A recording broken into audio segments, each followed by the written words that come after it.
Ngayon po ay Lord's Supper natin.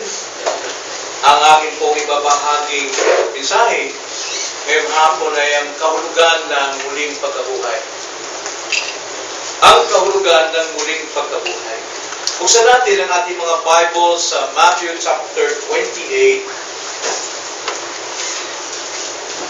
at babasahin natin ang mga talatang 1 hanggang 7. Matthew 28 verses 1 to 7. Ang kahulugan ng muling pagkabuhay. Pagkatapos ng Sabat, sa pagbukang liwayway ng unang araw ng Sanlinggo, si Maria Magdalena at ang isa pang Maria ay pumaroon upang tignan ang libingan. At biglang nagkaroon ng malakas na lindol, sapagkat bumaba mula sa langit ang isang anghel ng Panginoon na naparoon at iginulong ang bato at umupo sa ibabaw nito. Ang kanyang anyo ay tulad sa kidlat at ang kanyang pananamit ay maputing parang busila. At sa takot sa kanya, nanginig ang mga bantay at naging tulad sa mga patay. Ngunit sumagot ang anghel at sinabi sa mga babae, "Huwag kayong matakot sapagkat nalalaman kong hinahanap ninyo si Jesus na ipinako sa krus. Wala siya rito sapagkat siya ay binuhay tulad ng sinabi niya. Halika kayo, tignan ninyo ang dakong hinigaan niya." Pagkatapos ay nagmadali kayong umalis at sabihin ninyo sa kanyang mga alagad na siya'y binuhay mula sa mga patay. Siya'y mauuna sa inyo sa Galilea.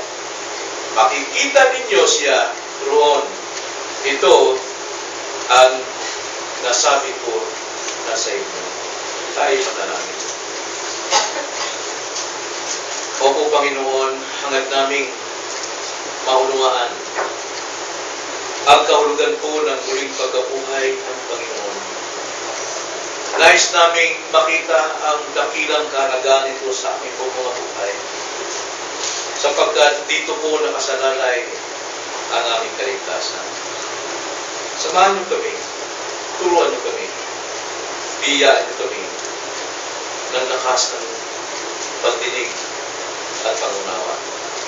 In Jesus' name, Amen. Anong tingin niyo sa resurrection? Ito ba'y simpleng event lang na masabi natin masaya dahil muling nabuhay ang ating Panginoon? Ano ito para sa atin? Masabi ba natin, well, kasama sa Ebanghelyo at yan ay nandyan yan at hindi natin pwedeng ipagkaila. At ang muling pagkabuhay ni Jesus, ating titignan ito yung haligi ng ating kaligtasan. Nais kong bahagi sa inyo ang mensahe ngayong hapon na mayroong tatlong kaakibat na katotohanan sa muling pagkabuhay ng Panginoon. May tatlong napakalagang katotohanan dapat nating matutunan. At nais kong ibigay ang simpleng punto natin ngayong hapon. Una, siya ay wala, siya ay binuhay, at siya ay mauna. Mababasa natin yan sa verse 6 and 7. Siya ay wala, siya ay binuhay, siya ay mauna. Unang-una, mapapansin natin sa verse 6, ang sabi diyan, wala siya rito, ang sabi ng anghel sa mga babae. Ito'y sagot ng isang mensahero na nagpapatotoo na ang Panginoong Hesus ay muling nabuhay dito sa mga babae nito. At napapansin nyo ba na mayroong isang babae nito na talagang pinangalanan kung sino siya? Makikita natin sa verse 1, ang sabi diyan, pagkatapos ng Sabat, sa pagbukang liwayway ng unang araw ng Sanlinggo, si Maria Magdalena, talagang sinabi ang buong pangalan. Si Maria Magdalena at ang isa pang Maria ay pumaroon upang tignan ang libingan. kung binigyan ng pansin ni Mateo ang pangalan ni Maria Magdalena, dapat din natin bigyan ng pansin, sino ba itong si Maria Magdalena? Sino ba ito? At bakit napakalaga na sinama rito na isang katotohanan pagdating sa muling pagkabuhay? Sino ito si Maria Magdalena? Alam niyo, si Maria Magdalena, kung nababasa ninyo ang 4 na gospel, nagpapatotoo.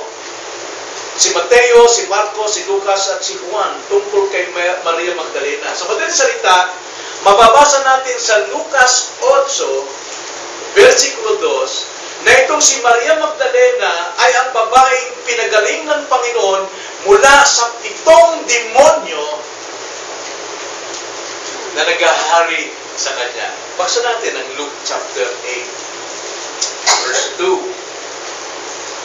Ang sabi dito, at ang ilang babae na pinagaling mula sa masamang espiritu at sa mga sakit, si Maria na tinawag na Magdalena, na mula sa kanya'y 7 demonyo ang lumabas. Mga kapatid, huwag nating baliwalain ito. Kung gaano kadakila ang ipinakitang pag-ibig ng Diyos kay Maria Magdalena. Pansinin natin ang lahat ng pinagaling ng Panginoon na mga inaalihan ng demonyo.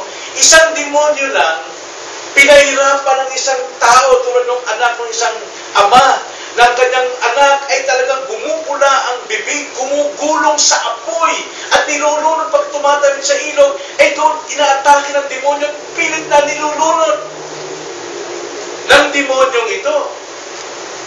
At marami pang nangyayari na mga pinahirapan talaga ng demonyo ang taong inaalihan nito. Pero isipin nyo, 7 demonyo ang umalipin dito kay Maria Magdalena. Gaano kahirap yun? At hindi sinabi sa atin dito kung gaano ito katagal. Na alam natin, ang ating Panginoon, siya ay nagministeryo nung siya ay 30 years old. At maaaring si Maria Magdalena ay ganoon din ang edad niya, nasa mga 30. Pero hindi natin alam kung kailan nagsimula na siya pinahirapan itong 7 demonyo sa kanyang buhay. Gaano kabigat na problema ito sa kanyang pamilya. Gaano kabigat itong pasanin ng kanyang pamilya, ng kanyang magulang, ng kanyang ina. Maaaring pinalayas na siya sa tindi ng problema. Hindi na kayang pagalingin, hindi na kayang palayain. Hirap na hirap ang pamilya at lalo na si Maria Magdalena. Ngayon ang tanong ko, ano kaya ang damdamin ni Maria kay Jesus nung siya'y pinalaya mula sa 7 demonyo?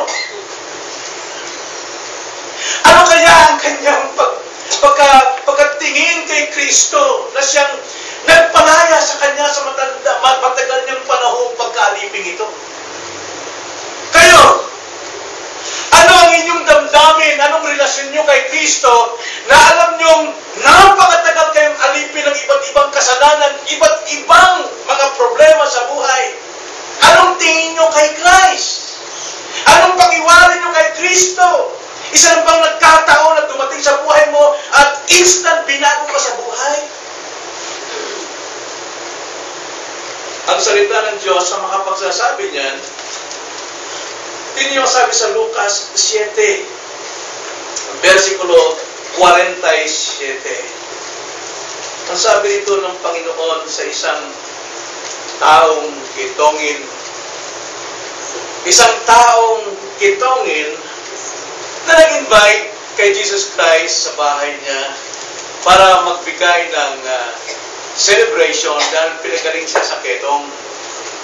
Pero, nung nandun si Jesus Christ sa bahay na ito, may pumasok na isang babae na nagdala ng kanyang alabaster box at kanya itong binasag at ibinuho sa ulo ng Panginoon at ibinuho sa paa at ang pinampunas itong babae nito sa paa at nupor ng Panginoon mismo ang kanyang buhok.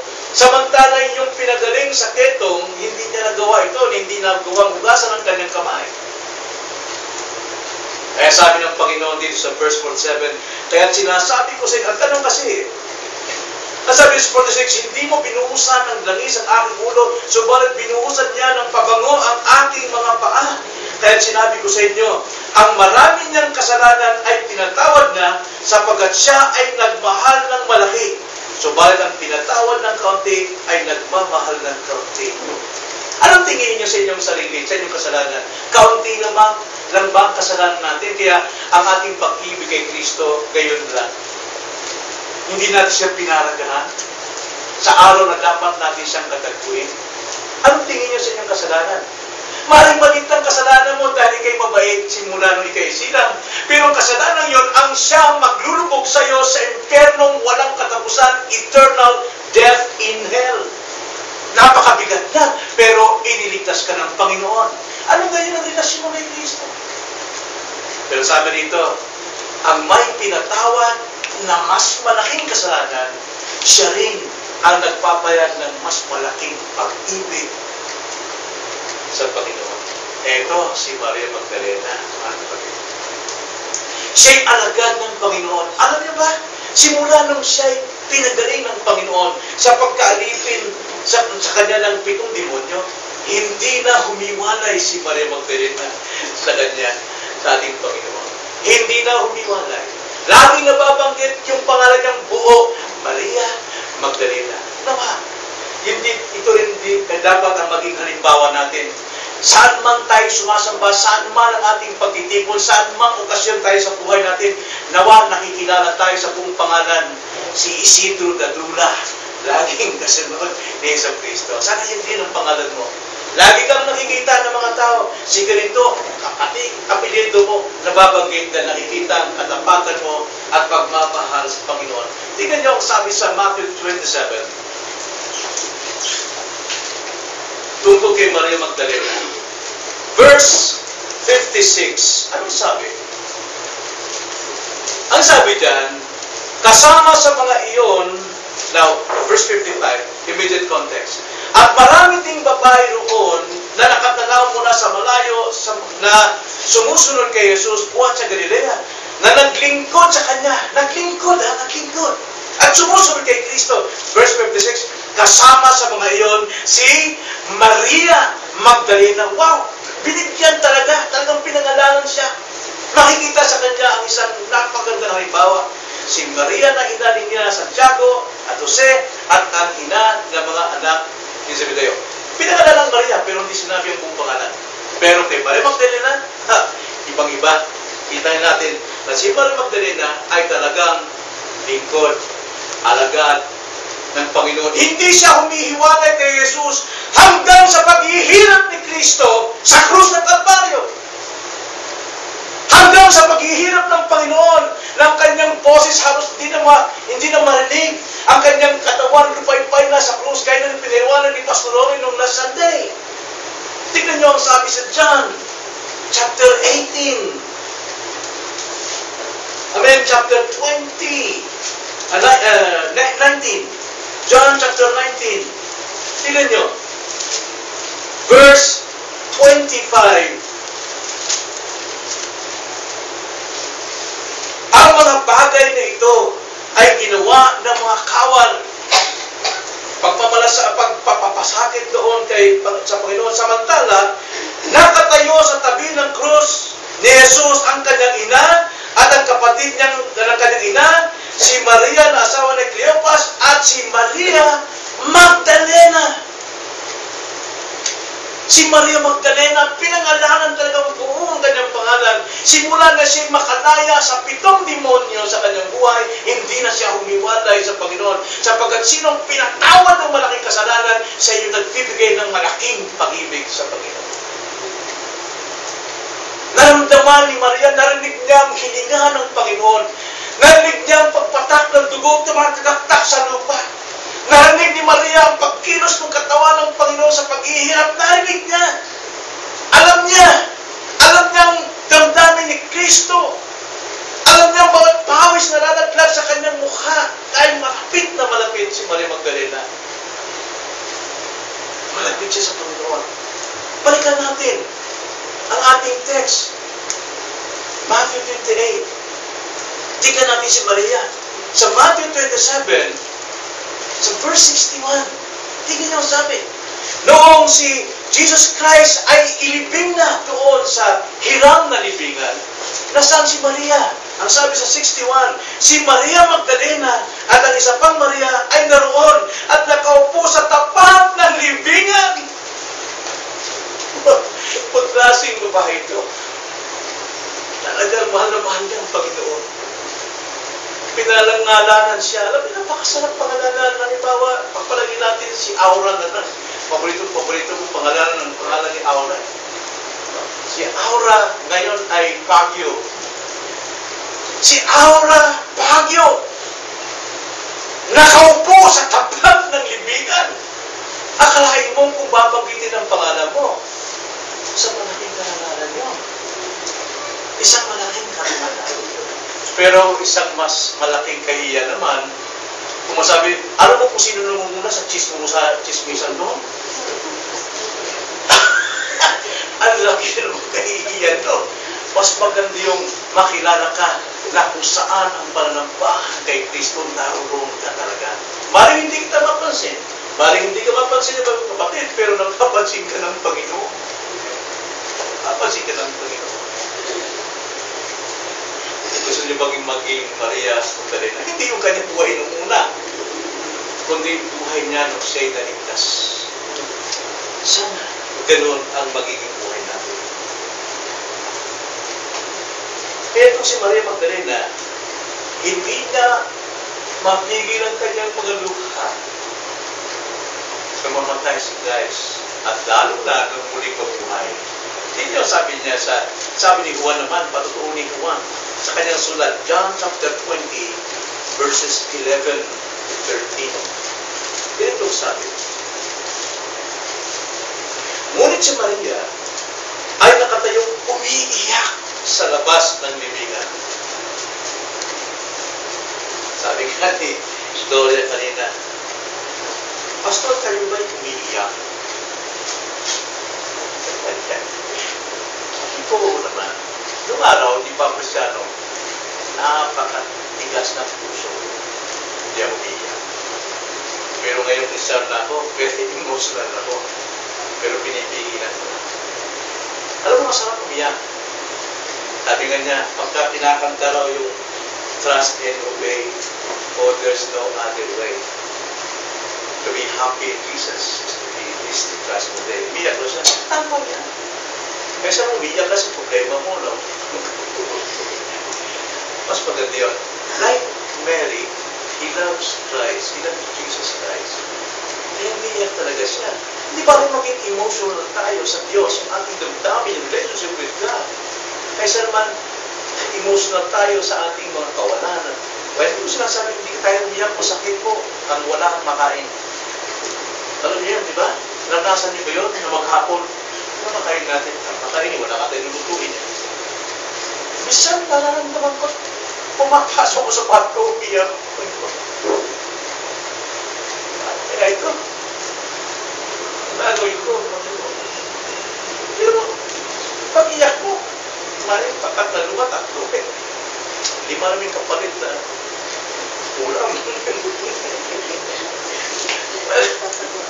Alam nyo, napakasarap pong makaranas ng gano'n na walang-wala tayo, pero ang iyak natin, yung pag-iyak sa Diyos, nakikita natin yung kanyang kilos. Masarap pong maging emotional. Sa bagay na yun, napakasarap po. Lalo kung walang-wala ka na, walang pamasahe, mga bata. May darating kami bahay, ate, naalala ko yung utang ko sa inyo nung nakaraang 5 taon. Ang sarap po umiyak doon, mga kapatid. Ang sarap po umiyak talaga. O di kaya, bisa, ate, nandito, kasi gusto ko sana humingi ng forgiveness sa iyo. Ano ba? Pasanan sa iyo? Naalala, hindi mo naalala yun, nung grade 2 pa lang tayo. May masarap umiyak, mga kapatid, kapag mayroong ganong mga biyaya ng Diyos na kino-comfort ka sa kabila ng mga paghihirap. In a very special way, kino-comfort ka talaga ng Panginoon. At ito kay Maria, natignan natin ang klaseng iyak mayroon siya. First 11. Ngunit si Maria ay nakatayo umiiyak sa labas ng libingan. Habang umiiyak, siya yumuko at tumingin sa loob ng libingan. At nakita niya ang dalawang anghel na nakaputi na nakaupo sa hinigaan ng katawan ni Jesus. Ang isa'y sa unan at ang isa'y sa paanan. Sinabi nila sa kanya, babae, bakit ka umiiyak? Napansin niyo ba yun? Ang tawag ng mga anghel? Nasabi nito ni John sa una, sa verse 11, Maria. Diba? Pero pagdating dito sa mga anghel, babae, bakit ka umiiyak? Ano ba talaga yung iyak ni Maria? Tingnan sabi. Sinabi niya sa kanila, sapagkat kinuha nila ang aming Panginoon at hindi ko alam kung saan nila siya inilagay. Nakita ba yung punong-puno ba siya ng faith dito? Si Maria? Mahal niya ang Panginoon.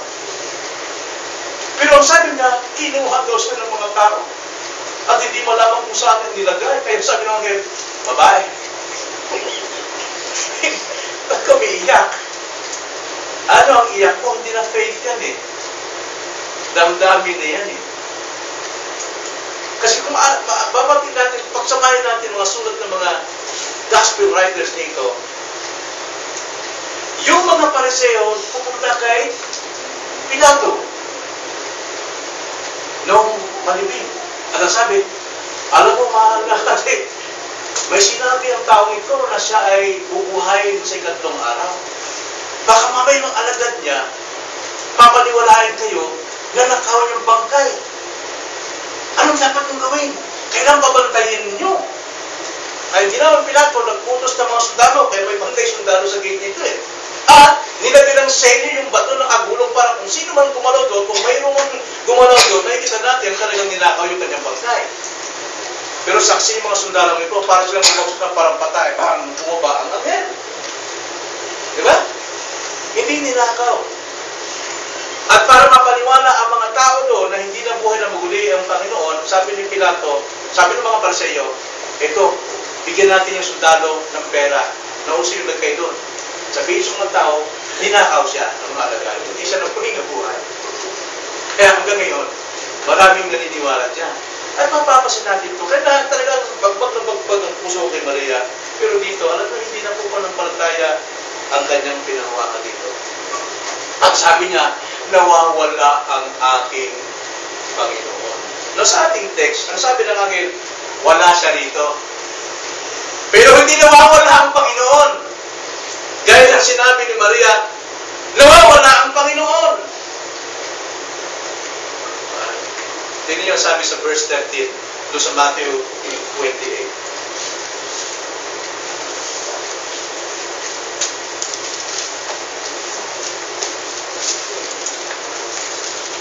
Well, pagkatapos makipagpulong sa matatanda, nagpanukala sila na magbigay ng sapat na salapi sa mga kawal na sinasabi, sabihin ninyo, ang kanyang mga alagad ay dumating ng gabi at siya'y kanilang ninakaw samantalang kami natutulog. Kung mabalitaan ito ng gobernador, hikayatin namin siya at ilalayo namin kayo sa gulo. At ginawa ng mga tumanggap ng salapi ang ayon sa tinuro sa kanila. Ang salitang ito ay kumalat sa mga Hudyo hanggang sa araw na ito. Sinuhulan nila. At yun ang napaniwalaan ngayon ni Maria. Sabi niya, hindi ko alam kung saan nila inilagay. Now, ano ang itinuturo sa atin dito? Sa simula't-simula pa lamang na si Maria ay pinagaling ng Panginoon, minahal niya ang Panginoon. Lagi siyang sumusunod sa Panginoon, sama siya mapunta sa lahat ng pagtuturo ng Panginoon. Narinig ni Maria, sapagkat siya isa sa mga babae naglilingkod. At karamihan talaga sa mga naglilingkod kay Jesus Christ, palay kababaihan. Yan ang sumusuporta talaga eh. Sa lahat ng need, sa pagkain, sa pananalapi, alam natin mga babae talaga ang sumusuporta. Pero hindi natin na makita na ito'y pinalagaan. Pero hindi na hanggang hindi mahalaga ang mga ministeryo ng kababaihan. Sapagkat kung wala ang mga kababaihan, ay walang hindi makakain si Jesus Christ. Pwede kung hindi kumakain si Jesus Christ, sanay mag-fasting yun. Pero as a man, kumakain siya. Sino nagpapatotoo dyan? Sinong alagad ng Panginoon na nagpapatotoo na kailangan kumain ni Jesus at itong mga alagad? Kilala niyo kung sino yung wala nang ginawa kahit Bible study, nagluluto pa rin?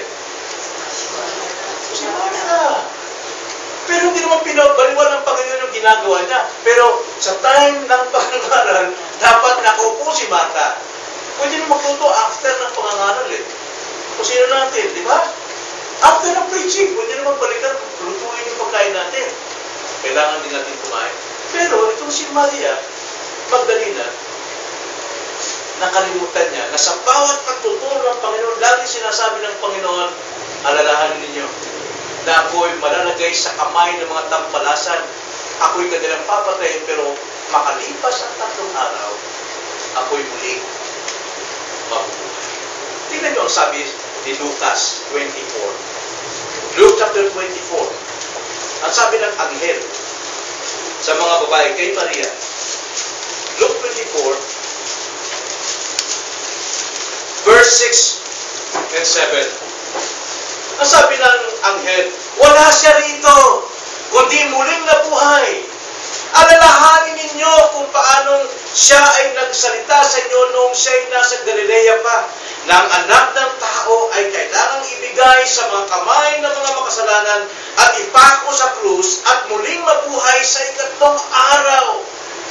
Mga kapatid, 3 araw pa lang lumilipas nung pasakit ni Kristo at nandun mismo sa ilan at si baba, si Maria, narinig niya ang lahat ng kilos ng muscles ni Christ, pero pagkatapos ng resurrection day, nakalimutan.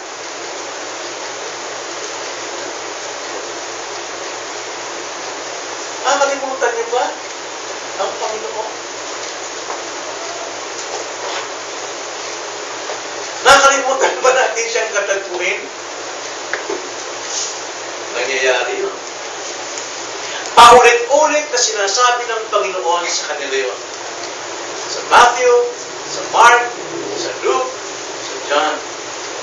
After 3 days, muling matutunan.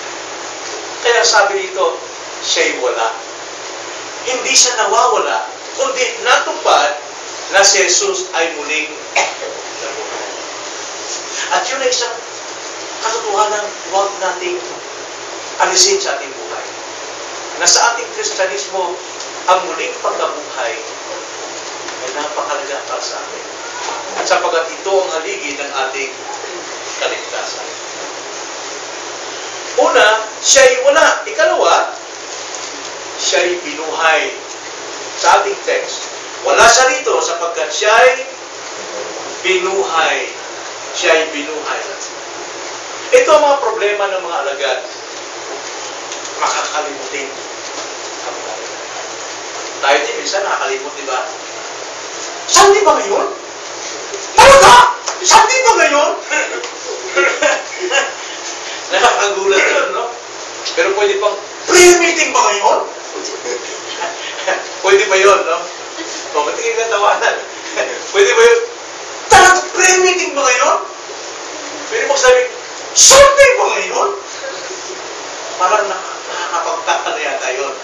O, kaya, Thursday ba ngayon? Pwede pa makalimutan yan eh. Pwedeng Sunday, ayaw ko. Kung ito yung problema ng mga alagad mismo, kasama pa nila ang Panginoon, nakita pa nila na mayubay sa krus, pero nakalimutan nila. Eh, gano'n pa kaya tayo, 2,000 taon na lumipas yung kanyang pagpapasakit sa krus. Mayroon tayong remaining sin. Ang totoo, hindi naman natin nakalimutan talaga eh. Gumagawa lang tayo ng dahilan. Gumagawa tayo ng dahilan. Pero dito, bakit nila nakalimutan ito ng mga alagad?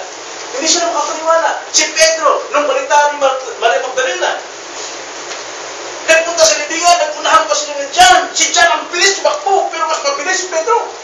Ay, di pala si Pedro pa mabilis. Pero naunahan sila John. Pagsilip ni John, ni Juan sa libingan, wala. Saka dumating si Pedro, pumasok, wala din. Nanghingayin sila. Wala sila yung palambalatayan natin. Inakaw. Pero, alam mo, hindi ko masisisi eh. Bakit nakalimutan ka rito? Bakit? Alam mo, bakit nila nakalimutan? Dahil sa kanilang labis na kalungkutan. Daig sila sa kanilang kalungkutan.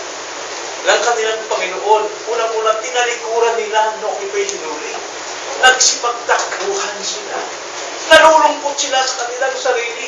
Talagang mayroong regrets talaga. Punong-puno sila ng kapigatian. Nagdadala sila sa labis ng takot at alalahanin dahil hinahanap ng mga sundalo ang mga alagad. Ang buong akala nila sila ipapako din katulad ni Kristo. Gayon ang sinabi ng Panginoon, espiritual na pagkakapako.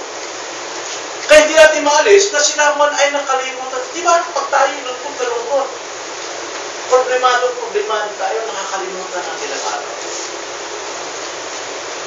At ito nangyari sa mga alagad. Nakalimutan nila ang pinakamahalaga sa kanilang panampalataya kay Jesus. Nakalimutan nila. Pero noong maalala nila ito, kanila itong ipinangaral sa lahat ng tao. At ipinangaral din ni Pablo ang muling pagkabuhay ng Panginoon. Tingnan niyo ang sabi ni Pablo sa 1 Corinthians chapter 15, verse 14, kung wala ang muling pagkabuhay ni Kristo, ano ang mangyayari sa Kristyanismo, sa ating pananampalataya? 1 Corinthians 15:14, ang sabi nito ni Pablo, at kung si Kristo ay hindi muling binuhay, ang aming pangangaral ay walang kabuluhan, at ang inyong pananampalataya ay wala ring kabuluhan. Nakita nyo? Yung resurrection ni Christ, yun ang seal ng ating kaligtasan. Kung wala ito, kung hindi natin mapaniwalaan ito, ang ating kaligtasan ay walang kabuluhan. At sinabi pa ni Pablo sa verse 17, kung si Kristo ay hindi muling binuhay, ang inyong pananampalataya ay walang kabuluhan. Kayo'y nananatili pa rin sa inyong mga kasalanan. Pinatawad sila ng Panginoon nung ang Panginoon ay nabubuhay pa. Pero ang silyado o selyo ng kanilang kapatawaran ay yung muling pagkabuhay ng Panginoon. Nakalimutan nila ito, na ang kapatawaran ginawad ng Panginoon sa kanila ay katotohanan sa pamamagitan ng kanyang muling pagkabuhay. Pero anong ginagawa ng mga tao pagka Resurrection Day ng Panginoon, pag sineselebrate nila? Hindi ganoon. Verse 19, ano sabi sa verse 19? Kung para sa buhay na ito lamang tayo umaasa kay Kristo, sa lahat ng mga tao ay tayo ang pinakakawawa. Kung wala pong muling pagkabuhay. Kung ang ating panampalataya ay tungkol lamang sa kamatayan ni Kristo, at hindi natin isinama ang kanyang muling pagkabuhay, walang kwenta yung ating pananampalataya. Kaya nung ipahayag ni Pablo ang gospel dito sa chapter 15, verse 1 hanggang verse 4, kasama iniisa-isa yan, na simula sa kanyang pagiging tao hanggang sa kanyang muling pagkabuhay ayon sa nasusulat sa kasulatan. Yun ang Ebanghelyo. Kaya yun ang sinasabi, siya ay nabuhay. Siya'y wala, sapagkat siya'y binuhay. At hindi lang yun, pangatlo, siya'y mauuna. Siya ay mauna. Basahin natin sa ating text, Matthew 28 verse 7. Sabi rito, pagkatapos ay magmadali kayong umalis at sabihin ninyo sa kanyang mga alagad na siya'y binuhay mula sa mga patay at siya'y mauuna sa inyo sa Galilea. Ito ang gawain ng Panginoon sa atin na kanyang mga tinubos, sa atin na kanyang mga alagad. Siya ay laging nauuna sa atin. Hindi tayo maaring mauna sa ating Panginoon. Siya ang unang nauna sa ating lahat. Unang-una sa paglikha. Tingnan niyo ang sabi sa Colossians chapter 1. Colossians chapter 1, kung bakit ipinaliwanag ito ni Pablo, chapter 1 verse 15 hanggang 17. Colossians 1:15 to 17. Siya ang una sa lahat ng nilikha. Siya ang larawan ng Diyos na hindi nakikita. Ang panganay sa lahat ng mga nilalang. Panganay means una. Hindi na mahulugan na siya ay ipinanganak, kundi siya ang may likha. Siya ang origin ng lahat ng bagay. Verse 16, sapagkat sa pamamagitan niya, nilalang ang lahat ng mga bagay sa langit at sa lupa. Ang mga bagay na nakikita at ang mga bagay na hindi nakikita, maging mga trono o mga Panginoon, maging mga pinuno o mga may kapangyarihan. Lahat ng mga bagay ay nilalang sa pamamagitan niya at para sa Kanya.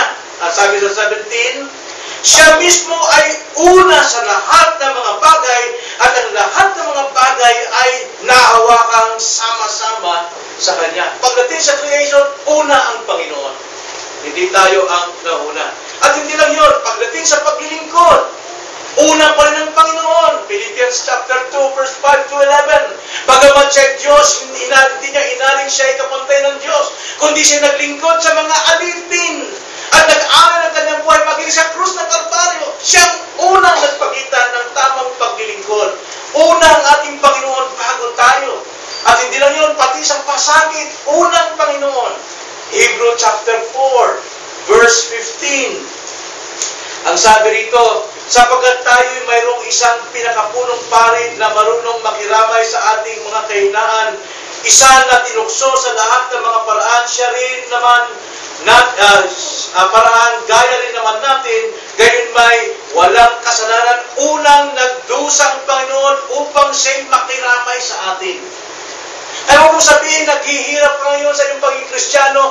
Lahat ng paghihirap natin, naunawaan ng Panginoon niya, nakikiramay siya sapagat una siyang naghihirap bago sa iyo. Alam niya parang mawala ng minamahal. Alam niya kung parang talikuran ng minamahal. Alam niya na walang pagkain o anumang mga pangangailangan. Alam niya, dinanas ito ng Panginoon. Una siya sa mga pasakit. At ngayon, una siya sa muling pagkabuhay. Una siya sa muling pagkabuhay. 1 Corinthians again, verse 15, chapter 15, verses 22 to 23. Ito ang sabi, sapagkat kung paano kay Adan ang lahat ay namamatay, gayon din kay Kristo ang lahat ay bubuhayin. Subalit ang bawat isa ay ayon sa kanya-kanyang panahon. Si Kristo ang unang bunga. At pagkatapos ay ang mga kay Kristo sa kanyang pagdating. Siya yung unang bunga. The first fruit. Kaya nga, pag tayo nagbibigay ng ating tithes, binibigay natin yung pinaka-the best. Yung una, first fruit, yung 10%. Sapagkat di lumalarawan sa Panginoon. Kapag binibigay natin ang tithes, para sinasabi natin, Lord, ikaw ang unang muling nabuhay at ito'y ginagawa namin sapagkat sinasampalatayan namin ang ginawa niyo sa aming buhay. Si Jesus ang una sa lahat ng bagay, ulo ng iglesia, pasimula ng creation, ang panganay mula sa mga patay. Sa iyong una, ito yung tungkulin ng ating Panginoon. Kung pinaalala ng mga akin, pumunta kayo sa Galilea sapagkat ayon sa kanyang pangako, mauuna siya sa inyo. At ngayon, tayo na kay Kristo. Harap na tayo sa pintuan ng buhay na walang hanggan. Anong pintuan ng buhay na walang hanggan? Ang ating kamatayan. At nakakatuwa, si Sister Tina, nandun na siya. Pero bago makapunta si Sister Tina ron, sino nauna? Si Jesus Christ. Tingnan ang sabi ni Jesus Christ sa kanyang mga alagad at sa ating lahat. John chapter 14, verses 1 to 6. Huwag mapagabag ang inyong puso. Sumampalataya kayo sa Diyos at sumampalataya rin naman kayo sa akin. Sa bahay ng aking Ama ay maraming silid o tahanan. Kung hindi kayo, sasabihin ko ba sa inyo na ako'y paroroon upang ihanda ko ang lugar para sa inyo? Paroroon ang Panginoon, siya mamuna upang ipaghandaan tayo. At kung ako'y pumunta roon at may handa ko ang isang lugar para sa inyo, ako'y babalik at kayo'y tatanggapin ko sa aking sarili, upang kung saan ako naroon, kayo rin ay naroon. Nalalaman ninyo ang daan patungo sa lugar na aking pupuntahan. Sabi ng Panginoon, alam niyo ang daan. Ako. Pero maraming mga Tomas makakalimutin. Hindi niyo, sabi ni Tomas, verse 5. Sabi sa verse 5. Sinabi sa ni Tomas, Panginoon, hindi namin alam kung saan ka pupunta. Araw-araw natuturo ang Panginoon. Hindi maalaman ni Tomas. Sabi doon, paano namin malalaman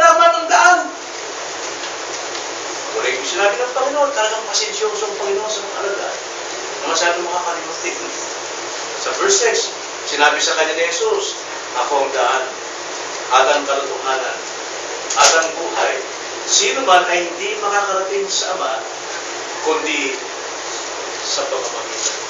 Mga kapatid, ang ating Panginoon ay naroon. Hindi ito nagkataon dahil sa Diyos kailangan umupo sa trono. Hindi lang yun ang mensahe. Siya yung unang bunga ng muling pagkabuhay. Upang lahat ng sumasampalataya sa Kanya, maselyuhan ng Kanyang muling pagkabuhay, na kayo man ay mabubuhay muli. Mauuna ako sa inyo upang kayo ay aking tanggapin kung saan ako naroon din. Yan ang pangako ng Diyos. Sa ating magtatapos, ipinag-uutos sa atin ng Panginoon ngayong araw na ito na ating ginagawa, na ating alalahanin ang Kanyang kamatayan sa krus. Ito'y sa pamamagitan ng ating pagtanggap noong tinapay, simbolo ng Kanyang katawan. Kung paano ang katawan, ang tinapay ay biniyak-biyak para makakain ang bawat isa. Ganon din ang Kanyang katawan na ating sinasampalatayanan na siyang napayupay sa krus ay parang binibiyak-biyak at tayo pinakakain ng ating pananampalataya upang tayo maligtas. At kung paano ang Kanyang dugo ay natagas sa krus, kailangan talagang tumagas ang dugo ng Kristo sapagkat yun ang sinabi sa Lumang Tipan, Isaiah 53. Kailangan tumagas ang Kanyang dugo, kailangan magkaroon siya ng latay sa Kanyang katawan bilang patunay na lahat na may karamdaman, lahat na may sugat, lahat na may kasalanan ay mapagaling at mapatawad sa kanilang kasalanan. Hindi po aksidente, hindi magkasugat ang Panginoon. At hindi aksidente nagkataon na si tumuluan naman ng dugo dahil sa kanyang paghihirap. Talagang isinagawa ng Diyos na mangyari yun para sa atin. Huwag natin itong kalimutan. At ang lahat ng pasakit ng Panginoon na inilarawan sa tinapay at inilarawan dito sa atas ng ubas na sinelyuhan ang kanyang muling pagkabuhay. Sino ang sumampalataya sa Kanya at sa Kanyang ginawa, muli siyang mabubuhay. Yan ang meaning ng resurrection. Hindi lamang natin pagdiwang yung Kanyang kamatayan, kundi yung selyo ng ating kaligtasan. Ngayon, bigyan natin ng halaga ang Kanyang muling pagkabuhay. Sabagat ang muling pagkabuhay ng ating Panginoon, ito yung garantiya ng Kanyang kalawalhatian bilang Diyos. Sinabi yan sa Romans 3, na siya ay laay ng dapi. Pero sa Kanyang muling pagkabuhay, garantiya niyo na siya ang Mesiyas, ang Diyos, ang anak ng Diyos, na ngayon ay nag-aari sa langit at hinihintay ang lahat ng sumampalataya sa Kanya. Lahat naman naghihintay, ang sabi ng Panginoon, Hebrews chapter 9, verse 28, muli siyang babalik, hindi para ayusin ang kasalanan, kundi Kanyang sunduin ng lahat ng mga naghihintay. That is the resurrection.